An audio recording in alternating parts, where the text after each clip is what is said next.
Well, good afternoon, everybody.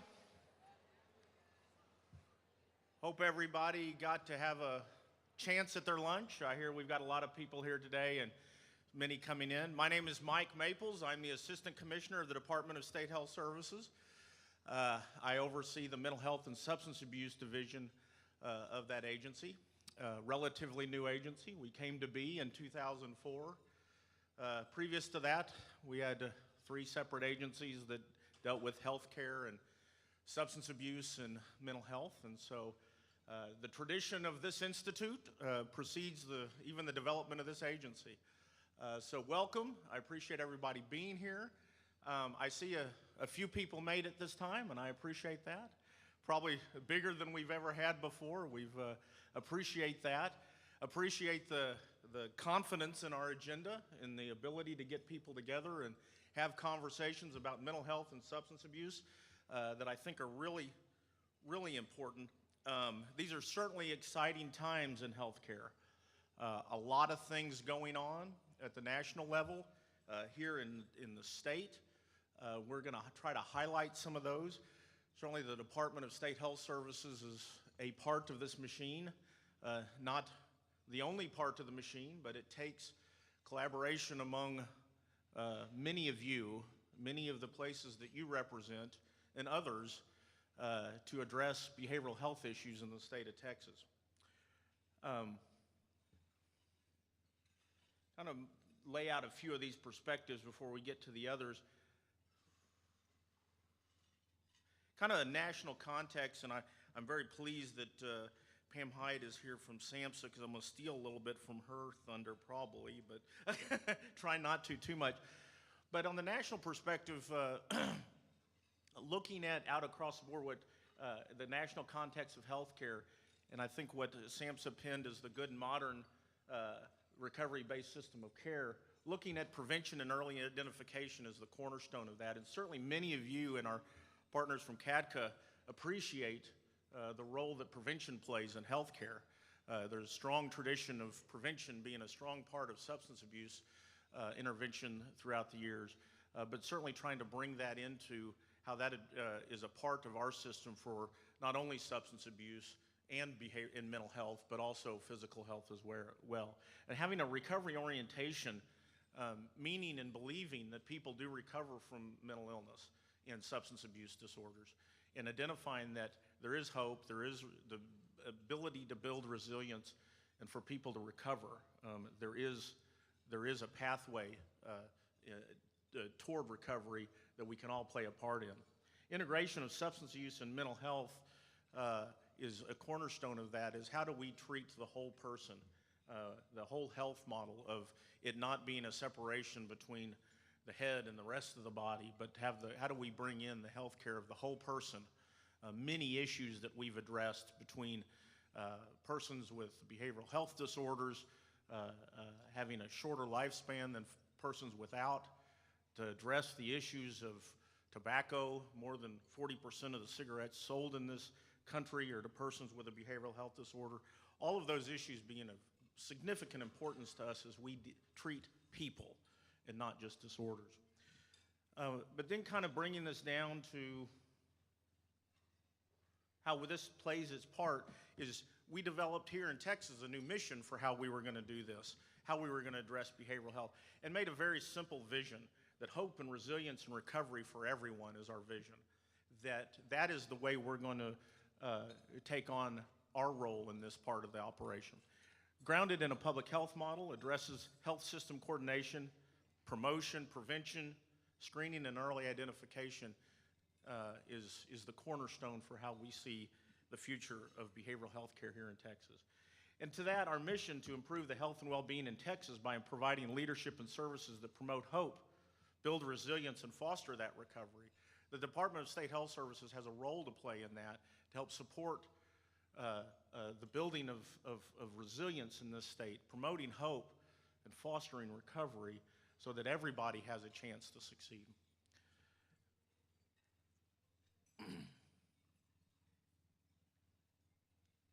Oops. A few of my slides are missing there, but I could probably This is what we called them when I was younger, as overheads. So we can try that. But part of what we wanted to look at is how that mission and how things play out in Texas. Well, they must not have made it. We just ended our legislative session, and so a number of initiatives came out that not only with significant funding in the state, but many pieces of legislation that had us focusing our efforts. One of the major issues is doing an examination of the mental health workforce in this state.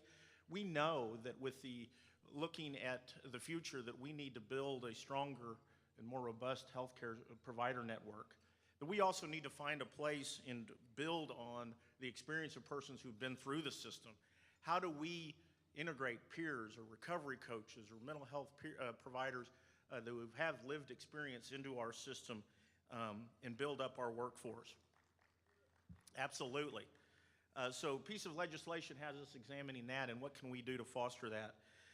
Additionally, other legislation was passed that was a significant movement toward how insurance companies address trauma. It's called the Uniform Individual Accident, Sickness, Policy, and Provision Law. Under this law, individual accident and health policies contained a statement that insurer is not liable for loss when the insured is intoxicated or under the influence of narcotics unless narcotics are prescribed.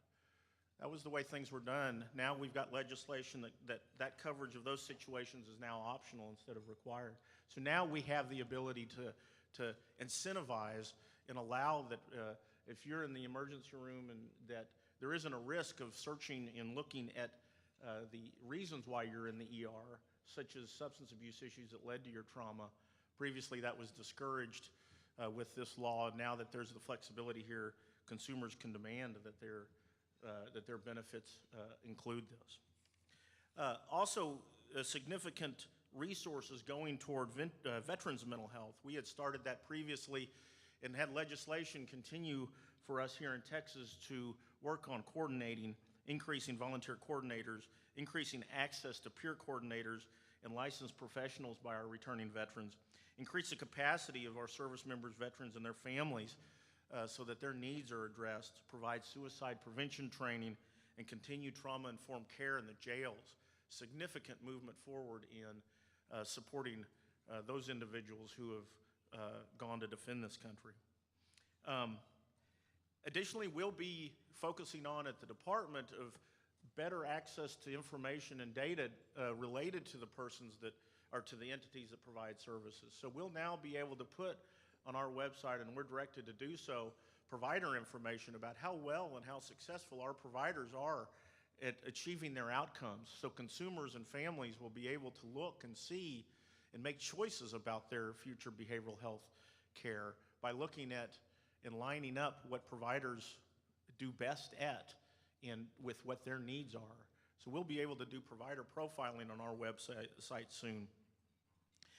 A lot of issues going on around early identification, and one of the pieces of legislation that we were directed this session was to implement what's called mental health first aid training, is hopefully being able to educate our educators and provide them resources for identifying early issues in the students that they serve and other community partners to be able to identify when potentially a young person in their area or other people may have needs that maybe need extra attention and be able to make those appropriate referrals. So if we have our teachers specifically able to identify early warning signs of children who may be in need of intervention earlier on as opposed to waiting till later on in the progression to intervene, we feel like we will be able to better serve the kids of this state. Also, an opportunity for us to provide additional competency restoration services. In this state, persons that are determined to be incompetent to stand trial or not able to participate in their defense, the department is charged with providing access to restoration services, whether it's in the hospital, in the jail, other locations, so that persons who are in need of services get services, persons who are in need of care and being able to participate in their defense are able to do that. So many, many moving parts around what we call the forensic population. So the people that have gotten involved with law enforcement we have the ability to intervene. A lot of activities. I want to kind of move into and introduce our next speaker who is going to have the opportunity to walk through many of the financial side of the legislative session. This year was a very productive year for the Department of State Health Services and for mental health care in the state. Wanted to introduce, he happens to be my boss, the finest public health official that I know. He's been commissioner since January 2nd, 2007. He leads one of the state's largest agencies with a staff of over 11,000 people and a growing budget of over $2.5 billion. He oversees programs such as disease prevention, bioterrorism preparedness, community health, environmental consumer safety, regulatory, as well as the behavioral health operation. Please welcome Dr. David Lakey.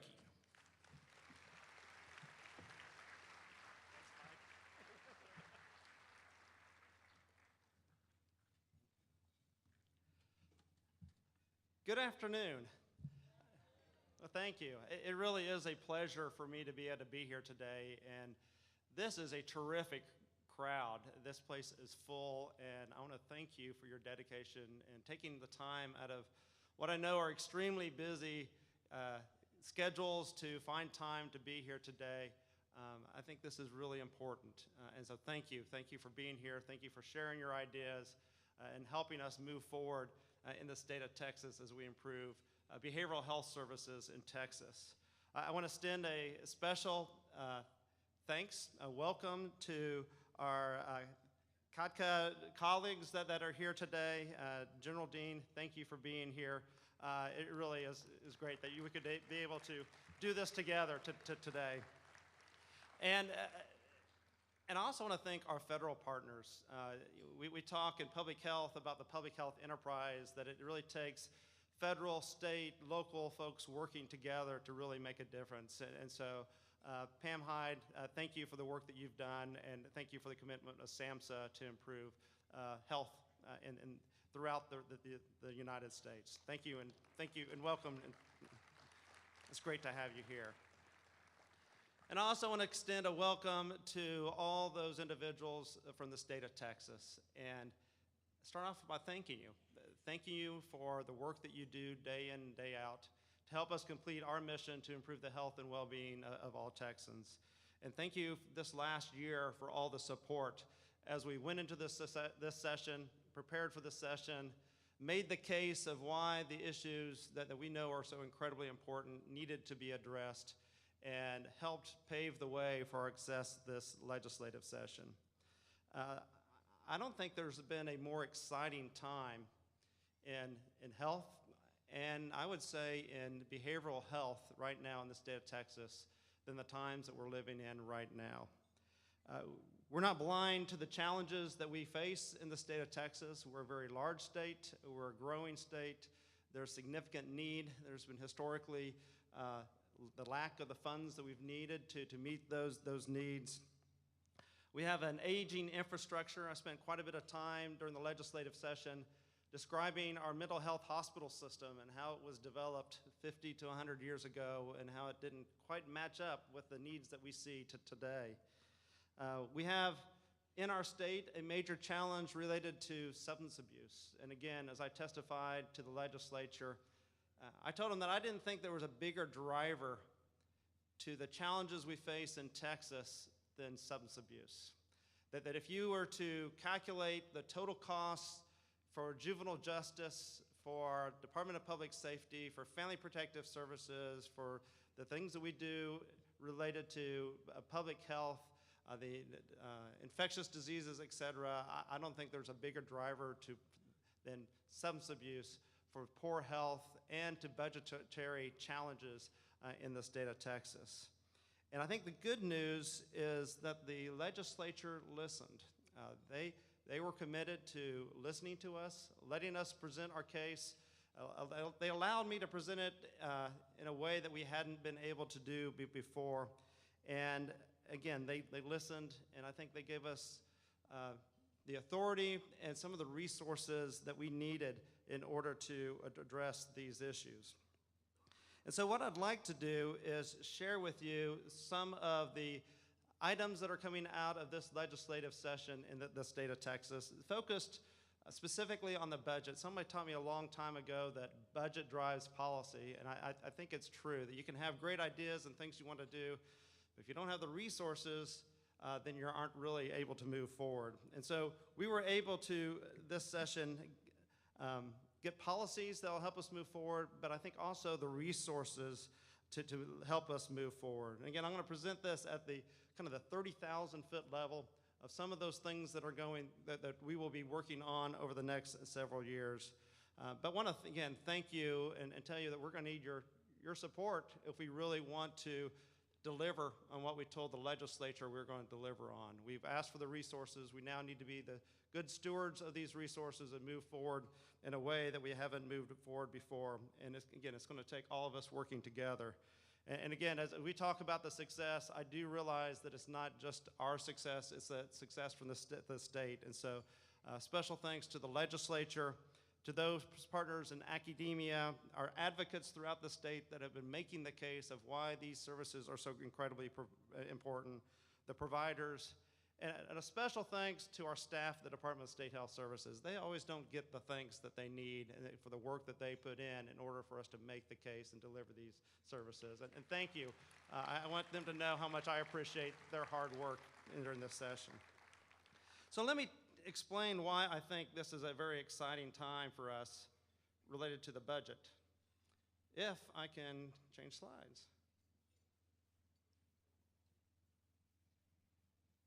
There we go. Let me back up one. Well, things aren't working real great for me on this right now. But let me tell you about a couple of the things that are occurring that, again, makes this a unique opportunity for us to move forward, especially in the area of mental health in the state of Texas. We had a very good session. If you look at all the different things, part of our agency, again, we're a large agency, our budget's about $3 billion per year. The legislature invested almost $500 million into our various programs this last legislative session for the biennium. And the cornerstone of that, the legislature saw this was a unique opportunity to improve mental health, behavioral health services in the state of Texas. If we combine all the different items that are in our budget, the new funding related to behavioral health, there's about $332 million of additional funds put in for the biennium for us to move forward this next session, or the next biennium. But it's also important to know that there's other activities occurring in the state of Texas, and one of those is a large 1115 waiver with CMS. And as we developed our strategy for this CMS waiver, we decided that it was very important that we use this opportunity to improve mental health services in the state of Texas, and carved out about 10% of the services to go to improve mental health issues as identified at the community level. That 10% may not sound huge, but when you understand that this is a $29 billion project over 5 years, it comes out to between $2 and $3 billion over the next 5 years, driven at the community level to improve behavioral health, mental health services in our state. And so again, we have the results from the legislative session and through this large waiver, the 1115 waiver, that are going to be working together to, as I have told the legislature, I think will transform in many ways mental health services in the state of Texas.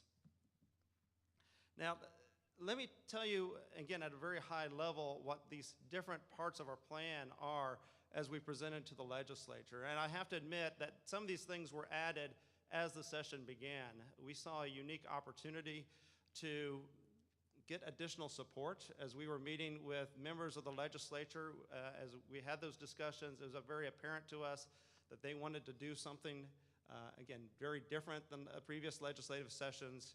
And so even though we had significant asks, we added a menu of options that would complement those other items that we were asking for during the session. And the good news is that we got support basically for the full menu of options.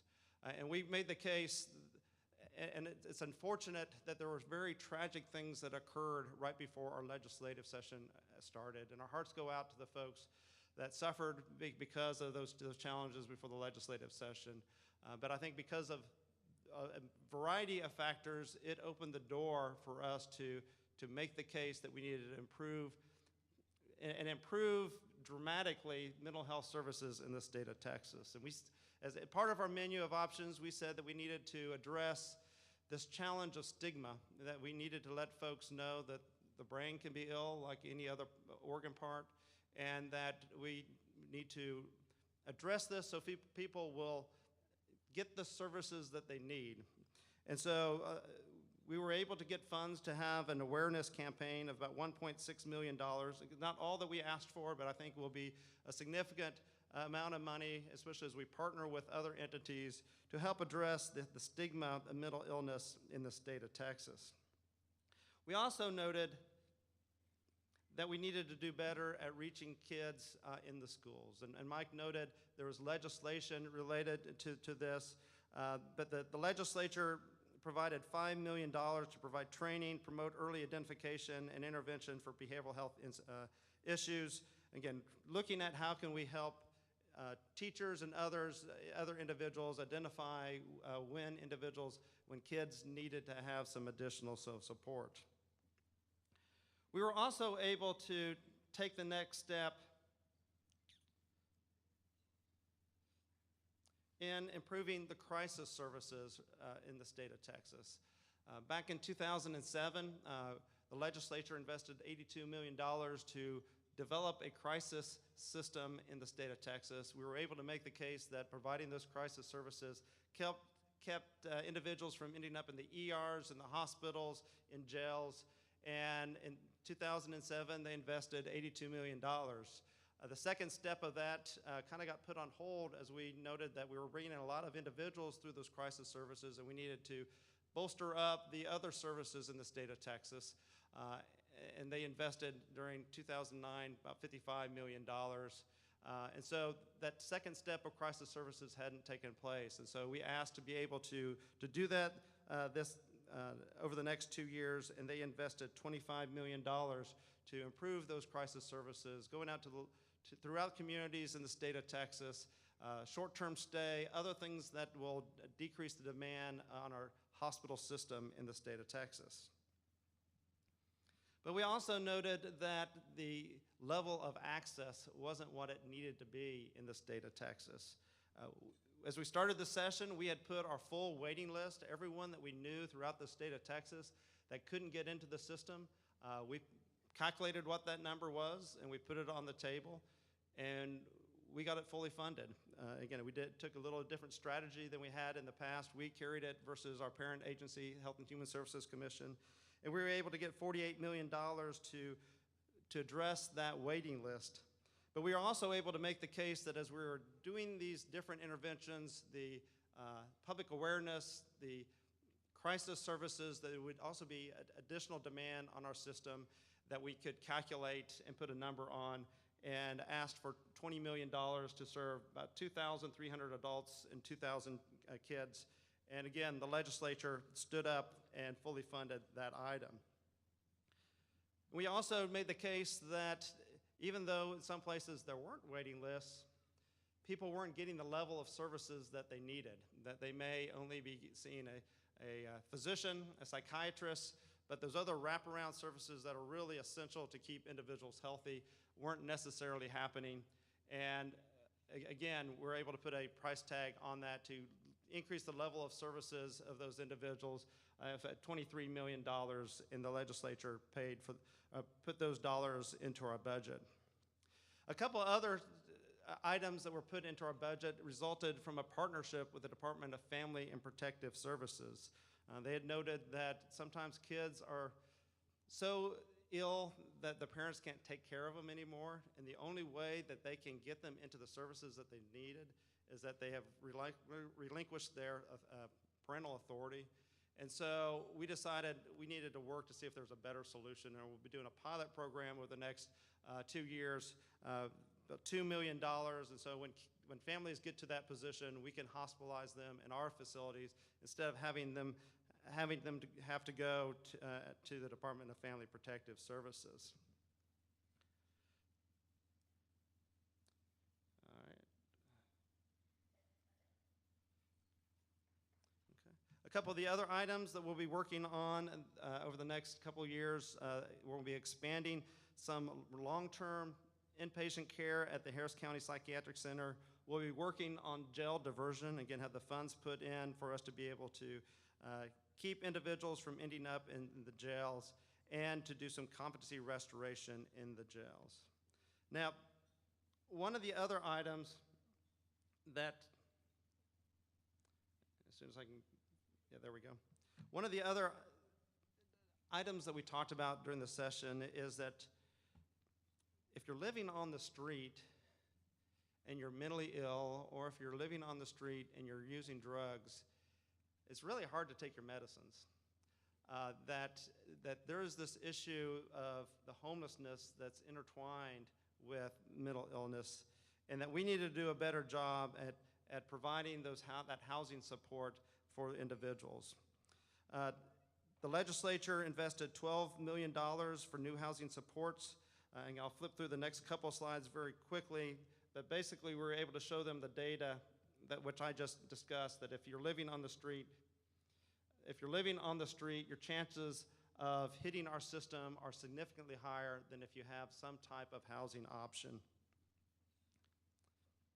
We also worked with Medicaid, and we have a couple of items that will be programs that we will be rolling out over the next 2 years. One of which is called our YES waiver, our Youth Empowerment Services waiver. Basically, this is a project working with Medicaid to provide very intensive services to families to keep their kids in their houses so they don't have to be hospitalized. And if we can provide those intensive services in those houses, in their house, the child can get the services they need and they don't have to be taken out or end up in the hospital. And again, in order to do that, the legislature invested $24 million over the biennium. And we had another option working with Medicaid using what's called a 1915 state plan amendment to provide housing services. And again, the dollars were put in our budget to make that happen. Another program that we are very excited about is that as we've looked at where there's been kind of centers of excellence in the state of Texas, there's an example of a community collaborative where the private sector and the public sector have worked together. An example of this is in Haven for Hope down in San Antonio, and the legislature was very excited about that model. The whole continuity of care, working with the private sector, and they invested $25 million for the biennium that will pull in an additional $25 million from the private sector to bring these collaboratives together so that we have the services that individuals need for the whole host of behavioral health issues. And finally, on the mental health side, veterans' mental health. I saw many of our service men and women in the audience. Obviously, as we were discussing, there's a large presence of veterans in the state of Texas, and we were trying to do what we can to improve their services when they return to the state of Texas, and putting in, So expanding upon what we've been able to do with peer-to-peer counseling, other ways to make sure that these returning veterans get the level of services that they need. And again, the legislature invested in that initiative. Finally, in substance abuse, we've had a challenge in making the case of substance abuse in the past, but this legislative session, we got the support we needed to get an investment from the state in substance abuse. Able to address the housing issue, again, so that individuals can get put into temporary housing and move on in their life and not live on the street, and be able to take and have that support in the housing. And I'm gonna, because of time, kind of quickly go through some of the other slides. And that we were able to make the case that we didn't have the capacity that we needed in the state of Texas. And the legislature invested about $5 million to expand that capacity, but also about $11 million to solidify the current base. Many of our providers were having to do something else because the funds weren't there, and this will help us solidify that base. And we were able to get about $10 million, again, working with the Department of Family Protective Services, so that when they identify a family that needs substance abuse services, that they can immediately get mom and dad into the services that they need. We were able to get dollars to address tobacco, about $11 million to make the quit line and other services more readily available in Texas. And again, as we noted early on, this is in complement to the 1115 waiver, which will bring in about $2 to $3 billion throughout the state of Texas, focused on mental health services, and again, driven by the local decisions. When we look at that, the projects, there's about 366 projects, again, throughout the state of Texas, and that, again, if you look through the list, read through the list, are on priority issues that, again, that I think will transform the system. So as I started, I want to thank you for your support, and I believe we had a good legislative session, and it wouldn't have happened without the tremendous support that we've had from our advocates, our providers, the legislature, and many, many others, and our staff in order to build that success. And so thank you.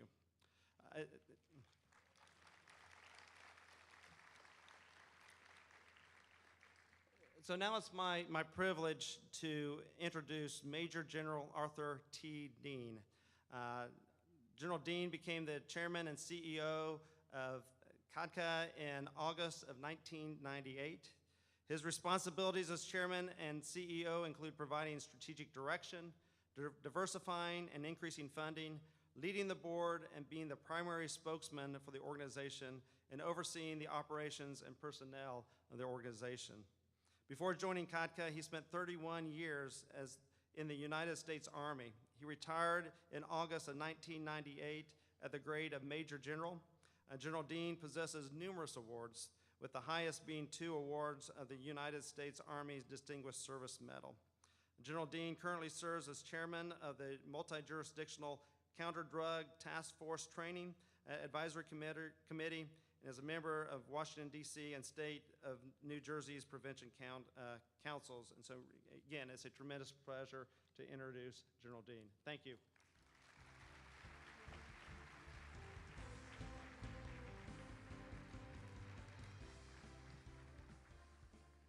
Well, good afternoon to all of you. It's great to be with you in the great state of Texas. And but before I begin, I want to say thanks to our friends from Texas for sharing this luncheon with us, for giving up some of their valuable time so that we could come together and hear and share with each other.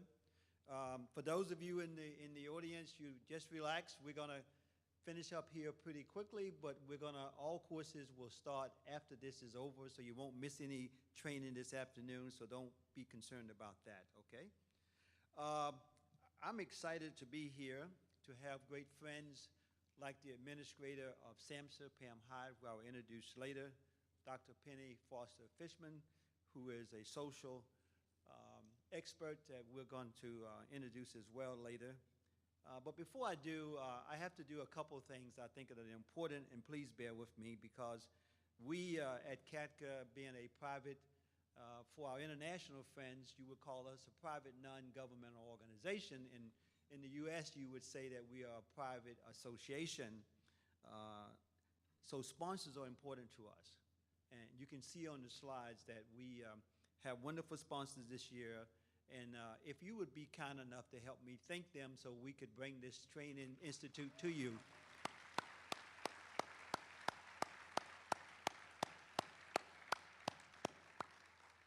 We also have companies that have come to exhibit to you all over in the Hilton. Obviously, this is expensive for them, but it's important that you hear and benefit from them. And I would ask you to stop by and see them as well. And thanks to our exhibitors for being a part of this, that have extended and made our event more professional, and we're excited about that. Thank you very much, exhibitors. Quickly, we have our National Youth Leadership Initiative taking place in the Convention Center, not over in the Hilton. and we have nearly 300 young people in training all week long with their adult mentors. So to our young people, thank you for taking the time to be here. Thank you for being leaders. Thank you for taking a stance against substances, against drugs, and your leadership is critical back in your community, and we thank you for that, and we appreciate it very much. You heard the commissioner talk about the great state of Texas concern about veterans. Texas happens to be the largest, has the largest number of military members in Texas throughout the country, and it also has the largest number of returning veterans as well. So Texas is critical to our effort. CADCA back in 2011 created something called our Vet Corps.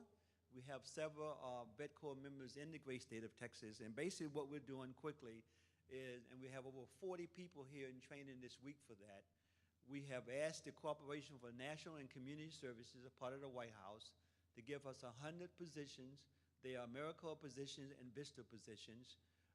The White House is funding half of the stipend. The coalition funds the other half of the stipend. CADCA manages the program free, basically.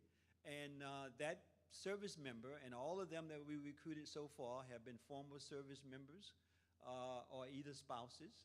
And they are helping that coalition build strategies to receive military veterans and their families back in their communities and ensure they get all of the service they need, not just substance abuse services. So we want to thank our volunteers that go from sergeant to colonels for volunteering to be in our coalitions to help our returning veterans, not just in Texas, but across the United States. Thank you very much.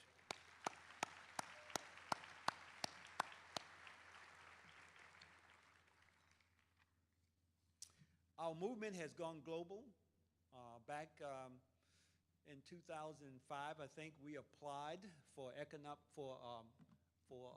consultative status with the United Nations, and CADCA has been one of about 2 or 3 coalitions or non-governmental organizations in the United States with that status, and we've been working with the United Nations Office of Drugs and Crime since then. And we started working with the State Department to build coalitions internationally about the same time. We have worked throughout Central and South America. We're now working on 5 continents, in 18 countries, training in 8 different languages.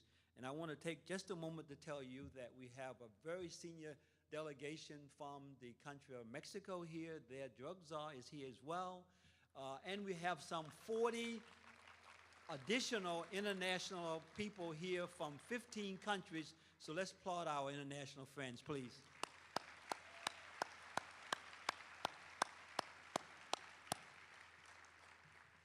We were to have the drug czar from the country of Italy with us, Dr. Giovanni Cepoloni, but unfortunately there were some challenges for him, and he was not able to come. That was going to speak to you all on Tuesday afternoon. We have a lot of federal friends here. I'm not going to take time to announce all of them, but we do have the administrator of the Drug-Free Communities Program out of the Office of National Drug Control Policy, and Helen Hernandez will be conducting a workshop with her counterparts from SAMHSA on Wednesday afternoon, and Mr. Charles Reynolds, who is the CSAP's director of the Division for Community Programs, will be there, as well as CADCA staff members. So on Wednesday afternoon, a complete understanding and discussion of the Drug-Free Communities Program managed by the person that is the administrator out of the White House, Helen Hernandez. So we're looking forward to that as well. And we want to thank all of our friends here from across the federal government, from the National Highway Traffic Safety Administration, from the Drug Enforcement Administrations, and many others, because without their help, you out in the coalition movement would not be able to implement these evidence-based strategies that are at the population level preventing and reducing substance abuse rates, and more importantly, saving lives. And that's really what this institute is all about, why we work so diligently to bring you more than 75 courses this week to ensure that your capacity and your skills continue to grow and you can build these safe, healthy, and drug-free communities, not just here, but around the world, and we're excited about what the week brings to us. We look forward to seeing you next year back in Washington at our National Leadership Conference, where we spend a day on Capitol Hill making sure our federal leaders continue to provide the dollars needed and our congressional people do the same. Next year, we won't be in the great state of Texas, but we will be in the great state of Florida, in Orlando, Florida, for our mid-year next year in July of 2014. And when I want to look forward to seeing you all there as well. Again, I want to thank our friends in Texas for collaborating with us, and I want to bring to the desk now a good friend, the administrator of SAMHSA, Pam Hyde. But before I do, just a few quick comments about Administrator Hyde. She comes to Washington with more than 30 years of experience at every level of government, from local, city, county, as well as state. She manages a $3.5 billion organization, obviously very dedicated to reducing the impact of substance abuse and mental health across communities throughout this great country. She is passionate about this mission, and just recently we made her a TV star. We took her to Florida, and you can find her on CADCA's website. She is the key actress in our TV program, Exploring the Link, Drug Use and Mental Health. I bring to you a great friend of our movement, Pam Hyde.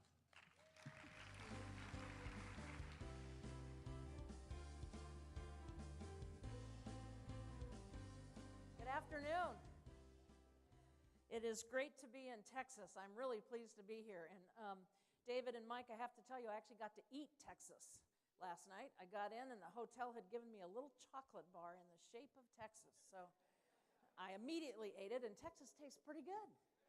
So it is great to be here, and it's really particularly nice, Art and Sue and others, to see that CADCA and Texas Behavioral Health Institute and the states are collaborating on both prevention and treatment and mental health and substance abuse issues across the country. This is really great. So I have just a few minutes, but I want to give you just a little bit of information, assuming we can get, that's not where we're supposed to start. Do you have the first two slides? We're having a little trouble with slides this morning, I guess. There we go. All right. So these are the messages that SAMHSA pushes everywhere we go. These are the messages that are basically our vision. And I want to just give you just a minute or two about some of the emerging issues going on at the federal government and some things you can be aware of and know. And I'm going to end with something really fun. So stick with me here for just a minute. So we are going to do some emerging federal efforts. These are some of the federal highlights.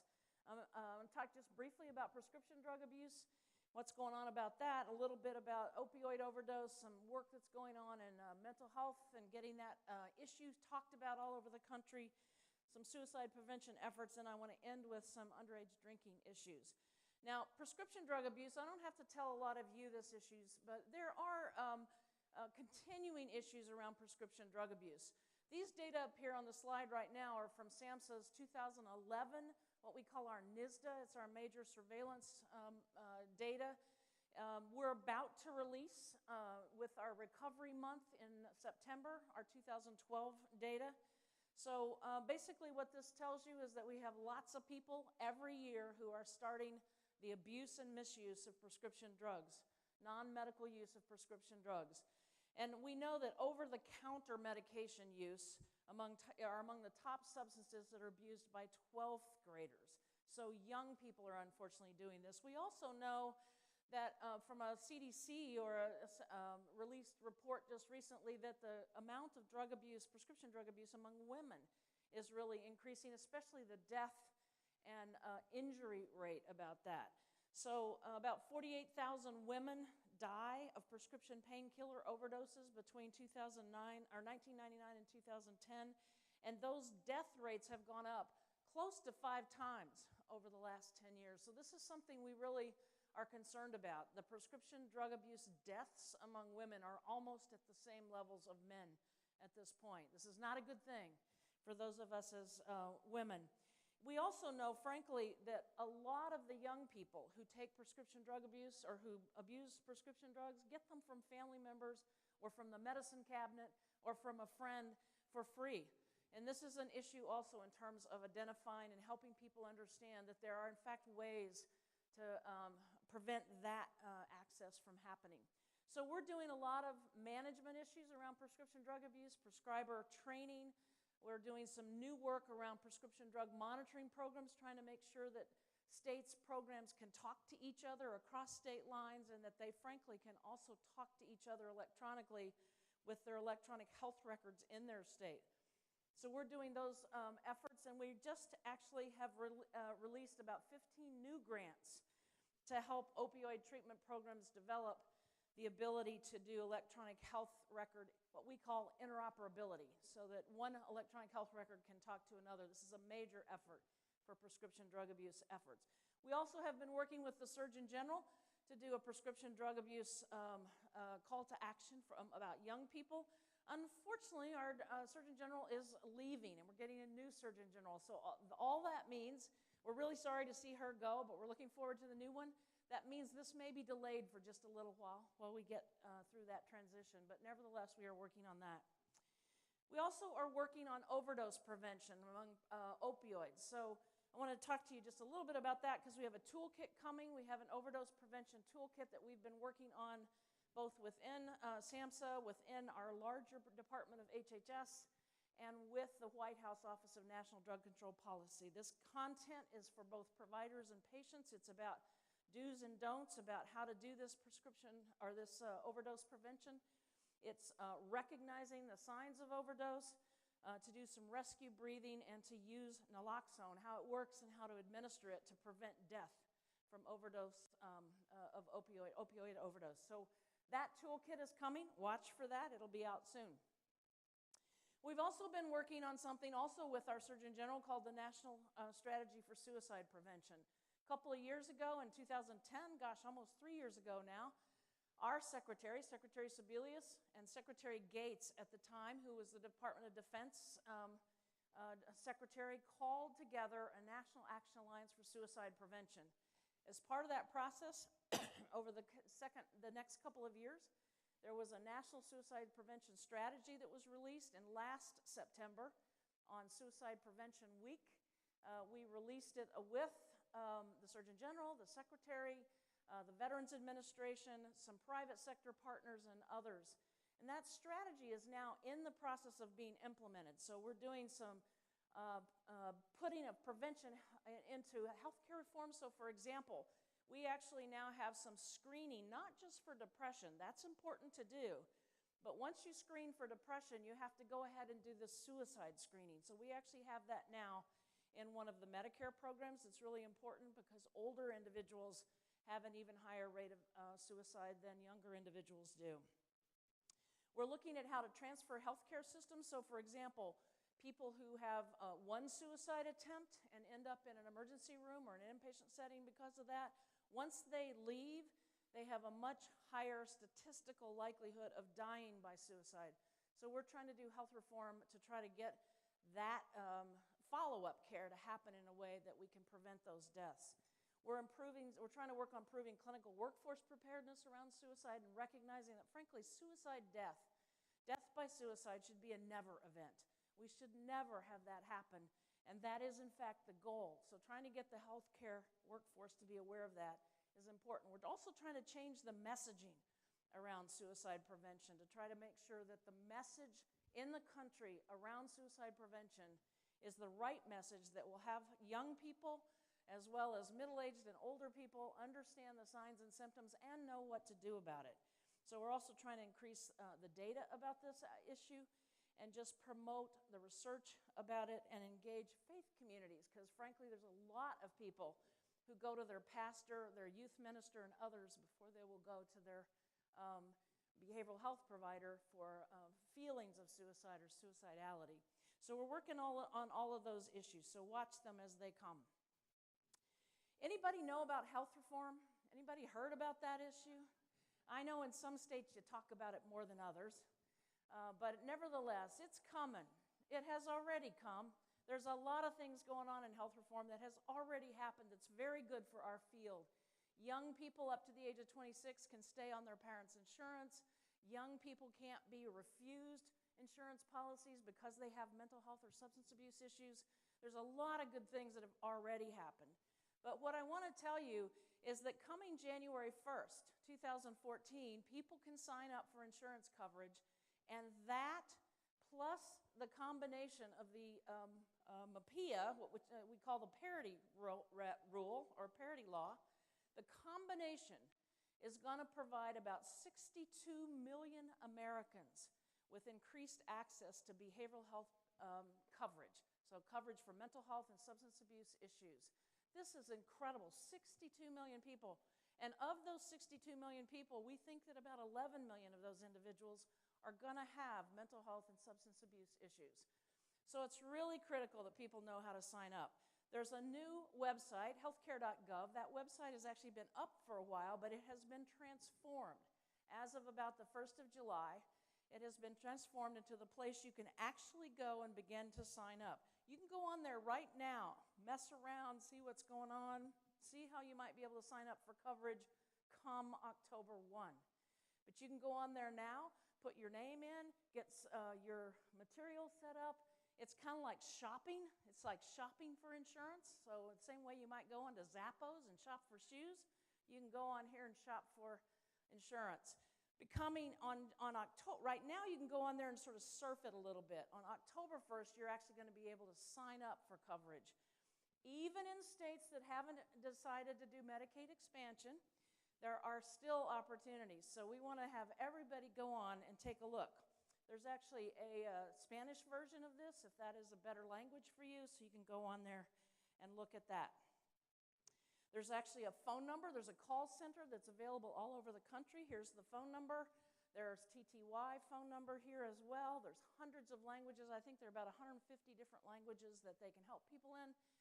And between now and October 1st, they're answering a lot of questions. Beginning October 1st, this helpline as well as the website, you're actually going to be able to sign up for some insurance. So go on there and look. 24 hours a day, 7 days a week. Really bored Sunday morning, 3 o'clock in the morning, you're finished with all the movies, give them a call. See what they can tell you. All right. The other thing that's going on, I think you all know, is the president has really taken the leadership in saying, now is the time. We have got to do a different job in this country in talking about mental health. We've got to get it out of the shadows. We've got to stop being unwilling to talk about it. We've got to stop having the negative attitudes about it that make people not want to have people with mental health issues and their friends and their neighbors as coworkers. So he put about $235 million in the 2014 budget on a variety of new programs, ranging from workforce programs that would include peers as workers, as well as something we call Healthy Transitions, which is the 16 to 25-year-old age group. We do some programming and working with that group, and we want to include peers in that. And also a group or a program called Project Aware, which would help schools, communities, first responders, and others understand mental health issues a little better, know how to engage around them, and know how to provide services for that, particularly focusing on young people. So this is something we feel very good about. There's a new mentalhealth.gov website. Encourage you to go on there, play around, see what you think. There's an information brief on there, and we just had the 2 first structured community conversations about mental health, one in Sacramento and one in Albuquerque on yesterday. No, this is Monday. Saturday, the 20th, we had an NFL player there in each site that was helping to raise awareness. We had young people, about 30% of the participants were young people. A lot of people in the room, the audience, who have experience with mental health issues. So these are exciting times to actually start the conversation and get the conversation going in communities about how to recognize mental health issues and what to do about it. All right, I want to end by talking a little bit about underage drinking, and I could talk to you all day long about all the exciting things coming from the federal government. Even in tight times, there's lots of opportunities. We know, unfortunately, that alcohol remains the most widely used substance of abuse among our nation's young people. about a quarter of the young people or the population that it's illegal to drink do it anyway. There's about 10 million people under the age of 21 who drank alcohol in the past month. That's a lot of young people drinking. We know that it affects brain development, and we know that the longer we can keep young people from taking a drink, the more likely we are to keep them from trying another illicit drug, and the more likely we are to keep them from becoming dependent on alcohol as they get older.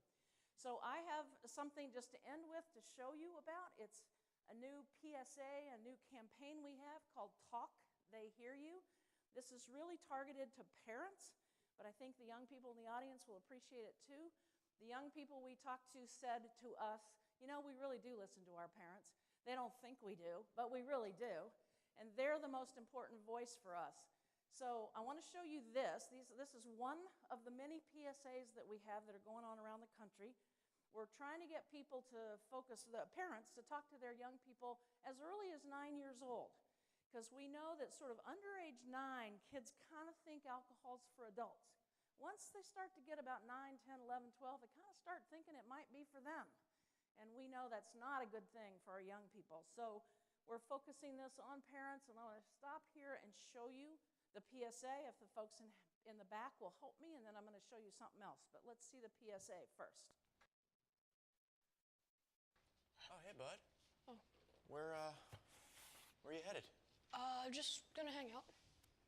It's a school night. With Gary and Todd? Yeah? Not sure about those two. I've been meaning to ask you, This is tougher than I thought. is there any drinking going on in this crowd? No? I hope not, because alcohol can lead you to say things and do things that you really wish you hadn't. Isn't this what you're supposed to say? I know.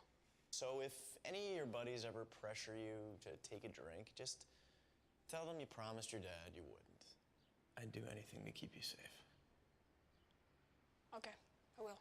I hope this is working. I promise. Love you too, Dad. They really do hear you. Brian, Yeah? So start the conversation even before they're teenagers. Good idea. For tips on what to say, visit underagedrinking.samhsa.gov. A message from the Substance Abuse and Mental Health Services Administration. Out. Great. So thanks to all of the SAMHSA staff, some of whom are here who helped put this together, and our colleagues who helped us, and all the young people who participated in the focus groups that tell us, yeah, parents really do make a difference. So now here's the thing, though. A lot of parents tell us, yeah, I don't really know what to say. And I'm afraid if I'll say something, I'll say the wrong thing. So we're working on an avatar. We're working on something so that a parent can actually go on and practice what to say and get some feedback about what they might say before they say it to their young person. So I want to show you what this might look like. It's not quite ready, I don't think, but it's coming very soon. So this is parent training here on how to talk to your kids. My daughter's in middle school. Maybe it's too early to talk about alcohol. What can I do? My son doesn't listen to me.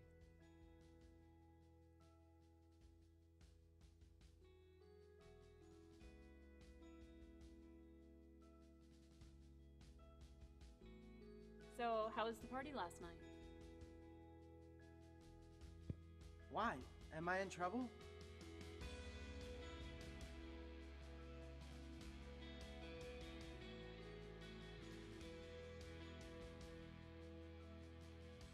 No, you're not in trouble. I just want to know what's going on.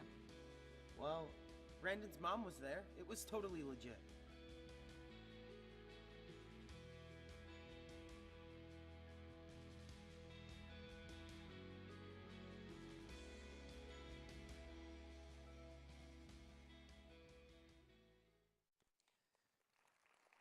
Thank you. So this is SAMHSA's moving really into the digital age and trying to see if we can use online tools to help parents practice before they actually talk to their young person. So bottom line here is we're really focused on prevention. Prevention of substance abuse, prevention of underage drinking, prevention of tobacco use among anybody, but especially among people with behavioral health issues, prevention of suicide, and just trying to really get emotional health development, prevention guidelines out there. Even in health reform, we are trying not only to get preventive services, but we're trying to figure out what's the right way to bill for preventive services. And in the process, we're trying to create tools that will help people figure out the best way to do this. So a lot coming from your federal government. Thank you again for having me here in Texas. Thank you, CADCA. And thanks to all of you for the work that you do.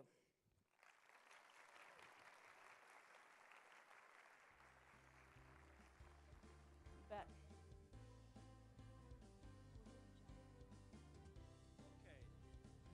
Thank you, Administrator Hyde.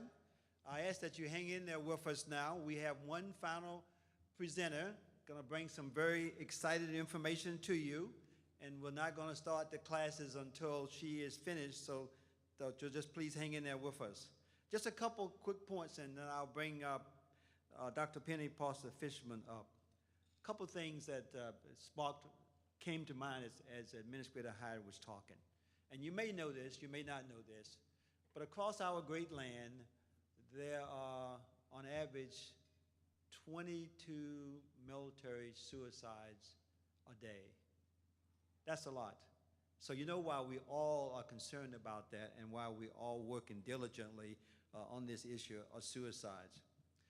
And I would be remiss if I didn't say one thank you to a very special lady who helped us coordinate all of this collaborative work that we're doing here. And we call her the NPN, the National Prevention Network Representative.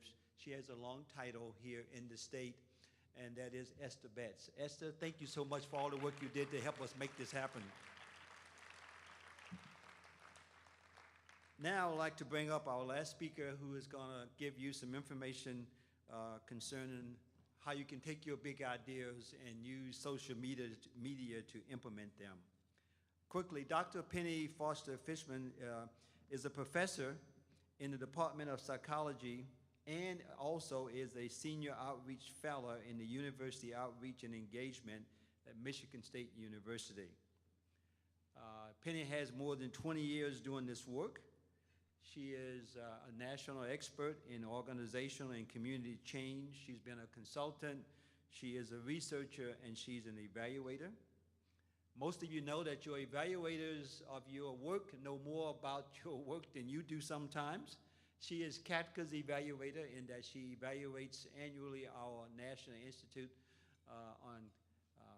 that we have here at CADCA, National Community Anti-Drug Coalition Institute. She's been doing that for years.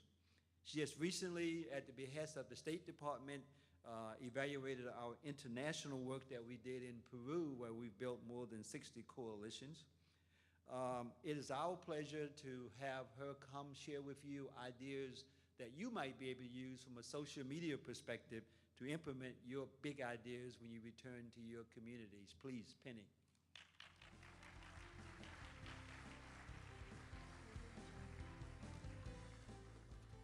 Good afternoon, everyone. I'm really thrilled to be here today, and I'm honored to be able to share with you some ideas on how to take the good work you're already doing, because I know you're doing good work because I've evaluated many of you as part of my work with CADCA, how to take the good work you're already doing and elevating it so we can really begin to transform our communities and address the social issues that children, youth, and families are facing today. I unfortunately don't have any avatars to share with you. I wish you had gone after me, but I do hope I have some big ideas that will get you excited. And the ideas that I'm going to be sharing with you are really from the privilege I've had in working with hundreds of communities around the United States as well as around the world. And in those efforts, I've got to work with lots of incredibly brilliant practitioners, funders, and policymakers. And so really, these are their ideas that I'm getting to share with you today.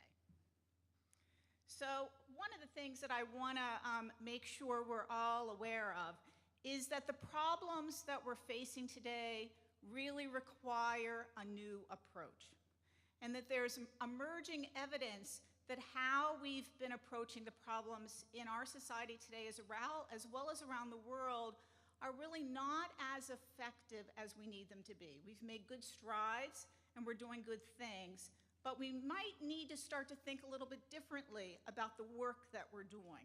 And I want to share with you a little story about that.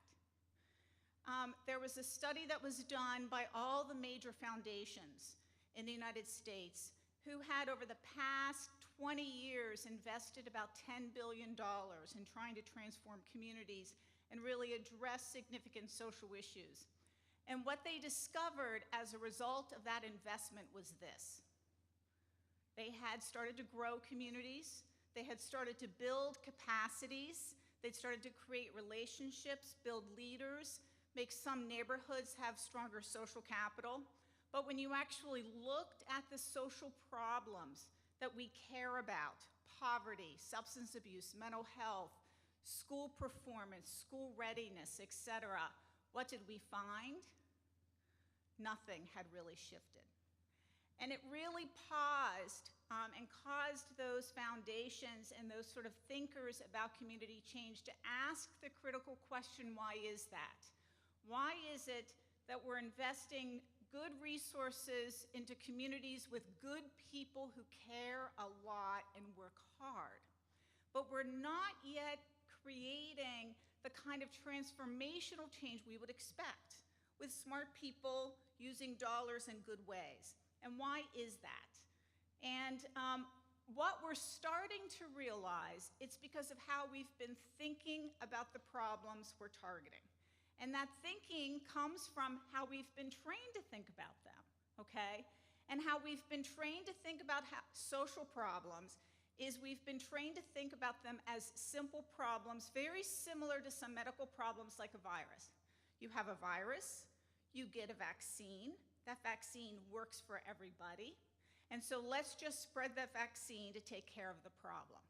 And so we see our communities filled with lots of programs that are important, they're necessary. But what we're realizing is they're not sufficient because the problems in our community are not only simple, okay? And so we miss the boat sometimes, but they're actually very complex. Any problem in our society that we're dealing with today is actually affected by and surrounded by a whole array of causal factors and social problems within that community. So let's think about substance abuse for a minute. It's highly interrelated with mental health problems, problems with crime, juvenile delinquency. It's also related to access to services, social norms within the community around substance abuse. It's related to whether or not retailers are actually checking IDs. A whole array of causal factors within that community are affecting that social problem. And in our work, we often address several of these problems at the same time, but it's never enough because there are other problems in the community that are still present that are pushing back on our good work. And what this has said to us, to a lot of us who are working on how to improve our approach to social change, is that we actually need to begin to appreciate this complexity and begin to define and develop approaches to community change that actually respect the complexity that we're facing. And so we're looking, a lot of people are starting to look at nature as a way to help us think about, well, what does it mean to think about complex problems? And I'd like to share with you a video clip around that.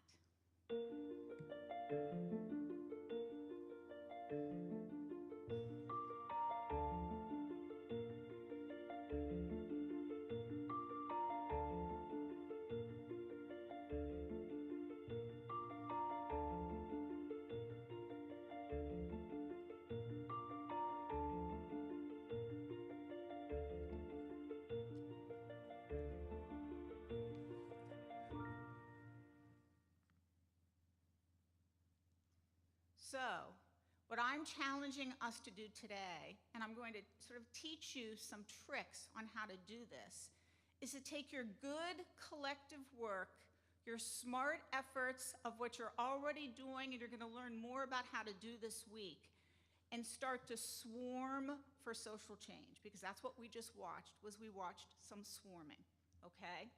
And let's look at what it means to swarm. What is swarming? It means you have a group of actors. It can be people, it can be fish, it can be insects. and they're interacting with each other and their environment, and they're interacting constantly with each other. They're paying attention to everybody else that's inside that swarm. They're acting smarter together, and as a result of that, they can achieve far more as a collective than any individual can. And how do they do it? They do it in actually a very simple way. They constantly communicate with each other, and they follow a set of simple rules. So what do we mean by a set of simple rules? So I'm sure you've all seen geese or other birds fly in the sky, and they eventually form a formation like this. Well, geese, like lots of other animals, follow a set of simple rules that simply tell them how to behave. So when geese take off, they have 3 rules in their head. Fly to the center, don't go faster than your neighbor, and keep an equidistance between yourself and the people around you. And as a result of every single member of that flock following the same 3 rules, they're always able to form this kind of formation. And you actually see that in lots of animal behavior. And so really what we're now saying is that if animals can achieve such magnificence through following simple rules, what could happen in communities if we could get our communities to all follow a set of simple rules? And what I'm going to share with you now is a set of proposed simple rules that you can take back to your community to help you swarm for social change. So, we all know what it means to have boundaries and borders. One of the simple rules, and the implications of those boundaries and borders are huge. One simple rule that we've discovered in our work, as well as others have discovered it, is that we have to start to expand the boundaries of how we do our work. Whenever we get a new grant or we're starting a new project in a community, one of the first things we say to ourselves is, who are we going to work with? We draw a boundary around a set of people, or a particular neighborhood or a community area, for example. But how we draw those boundaries have significant implications for what we define as the purpose of our work, the kind of problem that we see and don't see, the solutions we come up with or don't come up with, and what we end up targeting for change. But here's the trick. Boundaries are actually highly arbitrary. They're lines in the sand. We can draw the boundaries of our work anywhere we want. And it's important for us to recognize that, because where we draw the boundary in terms of who we include and exclude has huge consequences for how successful we are. I like to think about it as in relationship to that children's story that I'm sure many of you are familiar with, about the 6 blind men walking down the road in the forest, and they come upon an elephant. And one of the blind men goes forth and he touches the tail, and he said, we found a rope. And the next blind man goes up and touches the leg and says, no, we found a tree. Well, in communities, each person sees a particular part of the elephant because of the perspective that you have. You are only able to see the rope because of the position that you have in society. Somebody else is only able to see the trunk because of their position. We will only see the elephant if we have all the perspectives we need in the room in order to do the work effectively.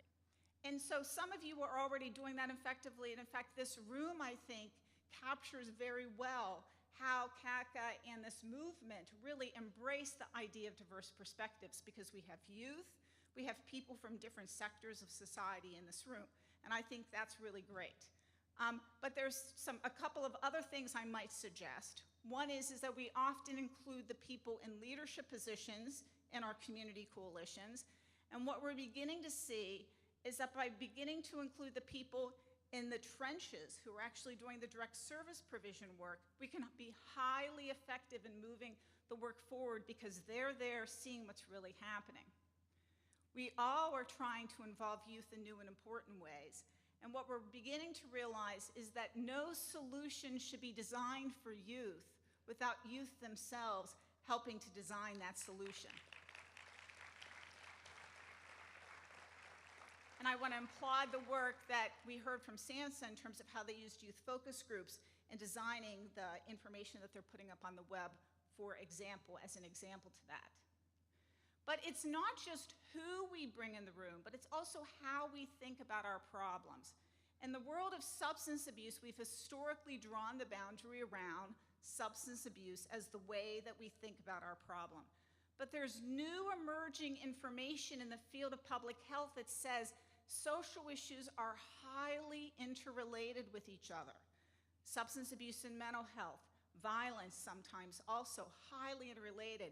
And what power we might have in our communities if we started to draw our boundaries differently so that we weren't just a substance abuse coalition, but a coalition that was improving youth outcomes and addressing all of the issues that we were facing there.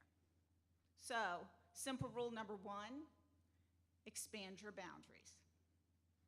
Simple rule number 2, think and act systemically. What we know is because problems look like this, we need tools and frameworks for helping us understand what we call the orange box problem. We got orange boxes here.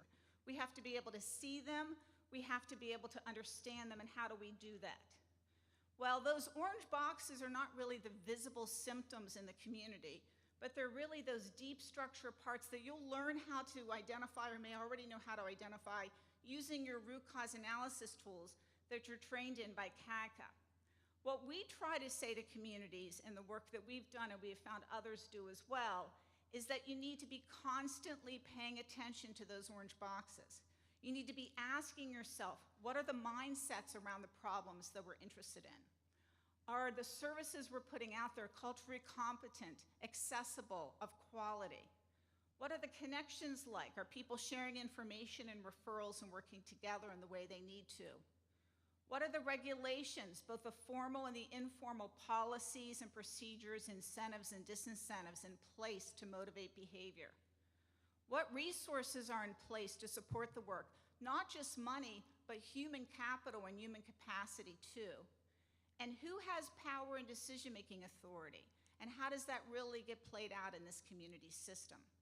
What we have found is that by asking communities before they launch an effort and continually moving forward to always have these categories and these characteristics of communities in their minds, they will be more effective at pursuing their goals because they're helping the community to become aligned with their targeted goal.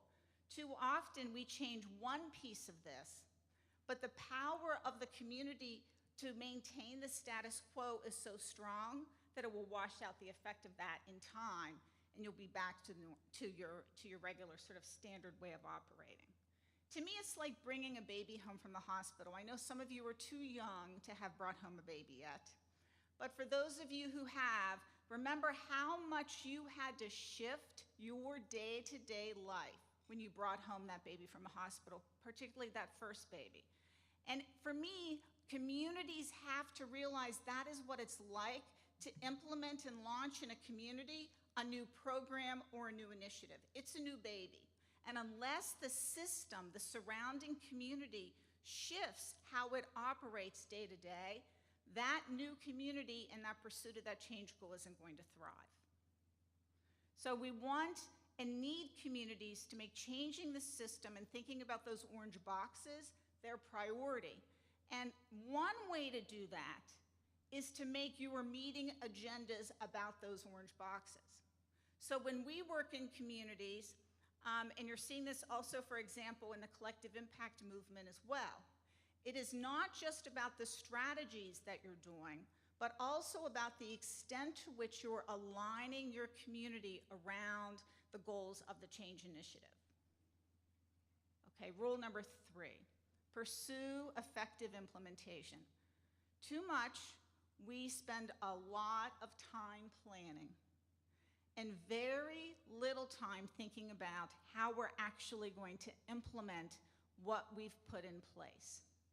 But yet what we know and are learning through the field of implementation science is that implementation accounts for about half of your effectiveness. You could have brought in the best evidence-based program done the best needs assessment, spoken to thousands of people in your community, but if at the end of the day it's not being implemented effectively, you're not going to accomplish your outcomes. So what are some things you need to be thinking about? Are people ready and motivated to do this? Do we have the capacity to implement this effectively? And that's not only the staff's capacity, but also the targeted users' capacity. So for example, I've had the opportunity to work a lot within the early childhood field, and there's lots of communities that are implementing evidence-based programs to improve literacy rates. And as part of that, they put in people's homes books, and with the idea that one of the reasons why children come to school not literate ready is because the parents aren't reading books to them and they just don't have books at home. But what they forgot to ask the question was, do the parents have the ability to read those books?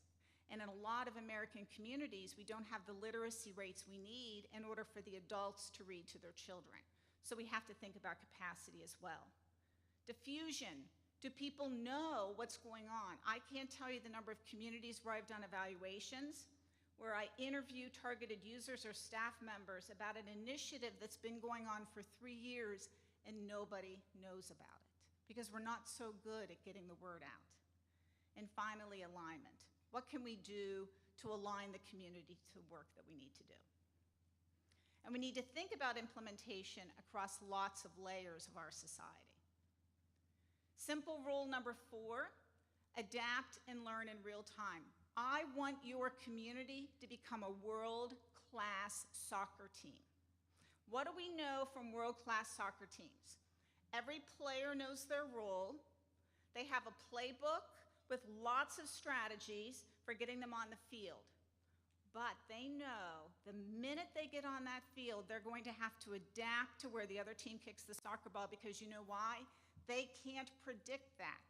They have no idea where that soccer ball is coming from. And if all of their plans were to deal with soccer balls coming to the left and the team is kicking to the right, you know what they do? They take a timeout and they huddle and they create a new approach to the game. Imagine what would happen if our communities worked in that way, in real time, looking for the soccer balls, adjusting our work if we needed as we saw how the game was going.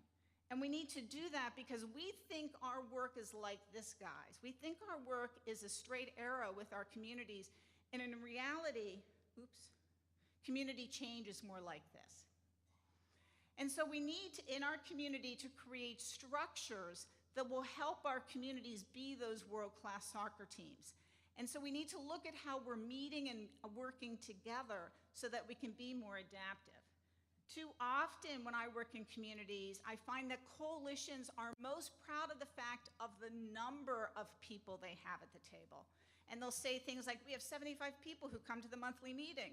I'm like, how's that meeting going? 75 people, that's a lot, okay? And when I go and I observe those meetings, I often watch people not really listen, or they're thinking about something else. Because the meeting is not designed to engage them in real-time problem solving and in action. And what you're seeing cropping up around the United States is a new approach to engaging diverse stakeholders. So we'll have the same people involved, but instead of around one table, we're now creating multiple tables in our community, and we're organizing them so they're meeting with other people who are working on or know about the same thing, okay? So for example, in some of the communities I've worked with, we create them by roles. We'll have a leader team, we'll have a team of direct care providers, we'll have a team for, did I do something? Okay, well, we'll have a team for family members and we'll have a team for youth. Other times, we'll have teams that will be around the roles that people play, around the strategies, for example. That's an effective way to tell me time's up, huh? And so there I am. No? Okay, so we can organize them around strategies. So for example, in some communities you'll see if the community's having some policy problems and policy that needs to shift, they'll have a policy team. Maybe they'll have a youth engagement team. And so by beginning to organize our groups in ways that really facilitate real-time learning in those processes, we can be much more effective because you can accomplish a lot more when you're engaging people around the work that they need to know. And so my last simple rule is to grow small wins. There is a famous change scholar who comes from the university that's down the road from me, the University of Michigan, named Carl Weick. And he has written a lot and has really sort of birthed the field of change. And what he says is that we need to know how to boil a frog. And do you know how you boil a frog? You put a frog in a pot of water and you turn it on very slowly. What he says is that's how we need to change communities. And you do that by growing lots and lots of small wins. A small win is something that you can accomplish within 6 months. It's very doable. It achieves little resistance. But as a result of that small win, you're making progress towards the bigger win. And we know that communities start to reach a tipping point if you've achieved a lot of small wins. People get excited, they get motivated to achieve change, and they get invested in the work. In some of the communities we've worked with, we've been able to achieve 80 to 100 small wins within just a couple of months by arranging people in those affinity groups that I just showed you, and having them work on a common agenda for change. So let's review the small, simple rules that we talked about today. You need to expand your boundaries. You need to think systemically. You need to implement effectively, adapt and learn quickly, and grow small wins. And what we know from the field of nature is that by getting your communities to start to achieve and move towards such simple rules like that, you too will begin to achieve what we see in nature, some of the swarming that's able to achieve, which is more as a collective than we can as individuals. Thank you.